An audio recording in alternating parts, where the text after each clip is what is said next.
Alright, well, I've had a couple different people ask me how I've been doing my time lapses. And so I thought I'd show you with a video. Now, we're going to be using EOS Utility, a very nice little software that comes bundled with all of Canon's EOS cameras. It's on the install disk along with Zoom Browser EX, Digital Photo Professional, etc. How this software works, how it controls the camera, is via USB port. Now one plugs in here and one plugs in on the side of the camera. Now this is actually on a 50-foot extension USB cord, and it's run across the room. Now if you get a USB extension, you're going to want to make sure you get the active repeater cord. Other USB extensions won't work. I've successfully chained these up to 100 feet, and I wonder if they wouldn't do more. I actually took pictures of a whippoorwill nest coming back to her nest, and I was 100 feet up through the brush monitoring this on my computer when that took place. So that's pretty cool. And now let me show you the purpose. And so we're going to open that. Okay, so here it is on the main screen. You have starts to download images, lets you select and download images, camera settings, remote shooting, and monitor folder. But the one we're interested in right now is this one right here, camera settings and remote shooting. Just click it. You're going to see this little box come up on the side. Up there at the top you're going to see 9,999 because I have it hooked up to my computer right now. And down here we have camera settings. Right now my camera is on 1/40th of a second at the f-stop or aperture of 10, ISO 400, and the images are writing to my computer. And I can change all this. See, here's my white balance, it's on flash, just by using my mouse wheel. Tungsten, that's fluorescent, I think. That's cloudy, shade, sunlight, auto white balance, custom, flash. I'm going to stop there. Let's see, I can run this up and down. I was on 1/40, so I'm going to take it back. F10. You can change all that. I can even make it right to the camera. But since I don't have a card in it right now, it's giving me the error message. Now we can go live view shoot. You hear that little noise? Okay, now here we can see exactly what my camera sees. Now for some reason it's not compensating for the flash, so I'm going to click that off and back on. Now you can see a little bit of a plant right there if you look really close. And from this screen I can focus and, do all that stuff. Okay, now we're going to X out of this. The function that we're interested in is this little symbol right here. Looks like a clock. Let me click it. And you'll see that I have a timer shooting setting. I can use a delay. I can set it to go off in 10 seconds or however. An interval shooter, which is what I am using here. Now you can set it anywhere you want. I've got it set on 5 minutes. Sometimes, like during the night, I'll set it back to 15 minutes. And you can set how many shots you want right there. Now what I'm going to do is, everything's where I want it, so I'm going to click start.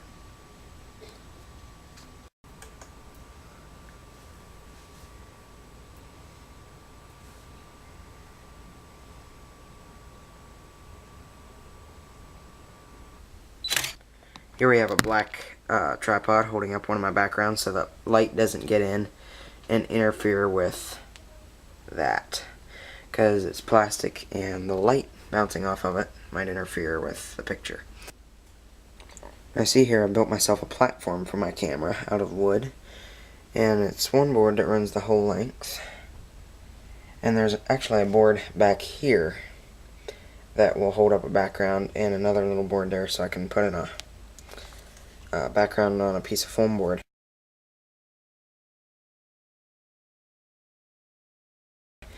And I've actually got it rigged up there that if I want to, I can wedge that in amongst some support pieces of wood.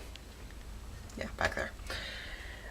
But I've actually got it now closer to the camera and supported by an old Hardy Boy book that I haven't read for a while. And there's the camera. You can maybe see over there the cord running out to the computer. And there is an off-camera flash cord that is being used with my 430EX2. And all those together make a pretty good combination. I normally set it on manual mode. I forgot to set it back to manual mode after the last time I used it. I have to do that. There is another piece of my operation. Yeah, right above the iPhone charger. It's an AC adapter for my camera. It pops up and looks like a regular battery on one end and a AC plug on the other end. So that's been powering my camera. Okay, so I've got it set to go into my pictures. So I've got it already open here. You can see some pictures here from various time lapses. There's one from a failed attempt at a bean. This one's going much better. Okay, here's the last picture it took.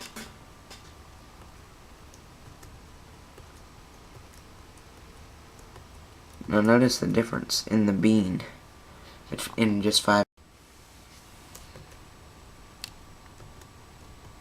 That's just 5 minutes worth there. If I go paging back through, it'll be blurry, but you can see it moving.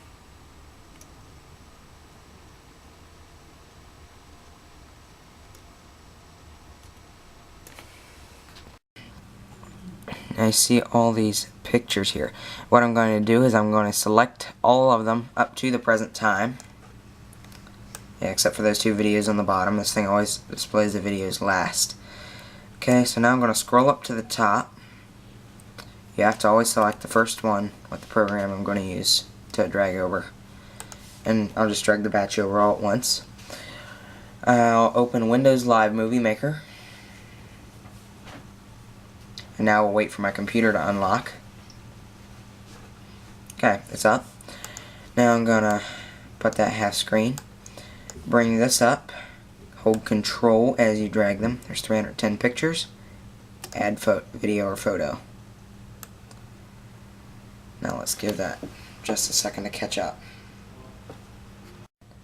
Now all of them are automatically selected at this point because you've drug them all over as one batch. So we're going to go into Video Tools, and move this over so you can see. I'm going to change my duration. Right now it's set so that every picture lasts 7 seconds.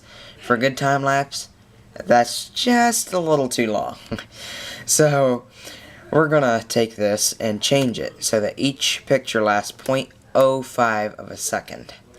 So each one will last 0.05 of a second instead of 7 seconds. Okay, now the changes should be applied now. Okay, now you've got your video so far. You're done. If this would be all the pictures you have, I'm gonna probably be shooting on this one for a few more days. Okay, so you want to go Save Movie. For high definition display, 1080p is what I use. Okay, and I'm going to save it to my desktop. Yeah, okay, I know my desktop's a wreck. Now if you have some small tasks that you may want to do while this is running, like, you know, maybe going through all 4 years of college, walking the dog, reading a 28 book series, you know, watching a full-length movie or something, you can do that while this loads. Okay, how about I just, you know, speed this up a little.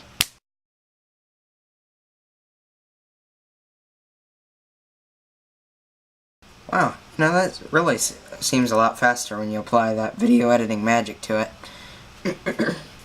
Now, you're going to have a box that says play, open folder, or close.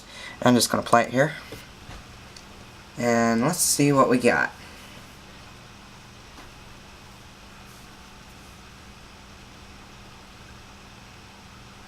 You know, right here while you're waiting for the video to open, you could also do a few of the things I mentioned that you could do while you're waiting for it to save.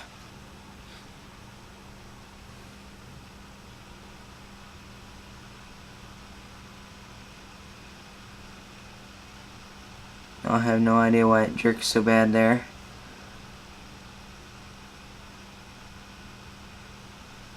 Let's replay it.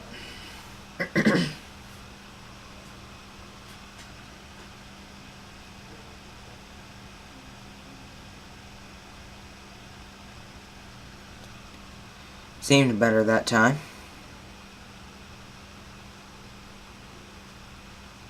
Okay. And that is how I do my time lapses.